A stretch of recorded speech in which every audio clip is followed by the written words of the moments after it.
क्या आपको पता है दूध के ऊपर मलाई क्यों आ जाती है? जब कभी हम वार्म मिल्क को कुछ समय के लिए खुला छोड़ देते हैं तो दूध के सरफेस पर लैक्टोडर्म फॉर्म हो जाता है। बता दूं, मलाई का साइंटिफिक नेम लैक्टोडर्म है। जब दूध को उबाला जाता है तो दूध में मौजूद प्रोटीन्स दूध में प्रेजेंट फैट्स के साथ मिलकर दूध के सरफेस पर सॉलिडिफाई होकर आ जाते हैं। बाकी लिक्विड जो दूध में बच जाता है वो और कुछ नहीं बल्कि वाटर है। सिंपल लैंग्वेज में बताऊं तो जब दूध जिसमें 90% वाटर, 5% फैट और 5% प्रोटीन होता है उसे हम उबालते हैं तो ये फैट और प्रोटीन एक साथ जमकर लिक्विड वाटर के ऊपर आ जाता है और उसी फैट और प्रोटीन को मलाई या मिल्क क्रीम कहते हैं।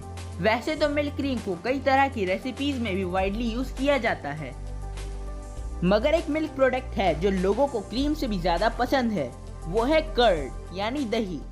दही खाने में जितनी मजेदार है उसकी स्टोरी भी उतनी ही मजेदार है। अगर आपको दही जमानी है तो आपको थोड़ी सी दही दूध में मिलानी होगी और एक रात के बाद मैजिक, वो दूध अपने आप दही बन जाएगा। मगर कैसे, आखिर क्यों वो पूरा दूध एक रात में दही बन गया? और इस दुनिया की सबसे पहली दही कैसे बनाई गई होगी? तो दही यानी कर्ड में लैक्टोबैसिलियस नाम के बैक्टीरिया मौजूद होते हैं और जब वो बैक्टीरिया दूध में जाते हैं तो वो मल्टीप्लाई होने लगते हैं और पूरे मिल्क में फैल जाते हैं और वो मिल्क कर्ड बन जाता है।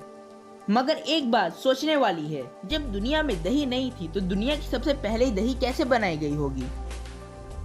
वैसे तो इसका एग्जैक्ट आंसर किसी को नहीं पता, मगर एक थ्योरी कहती है कि कई सालों पहले कुछ टर्किश लोग गोट के स्किन से बने हुए बैग में मिल्क को ले जा रहे थे।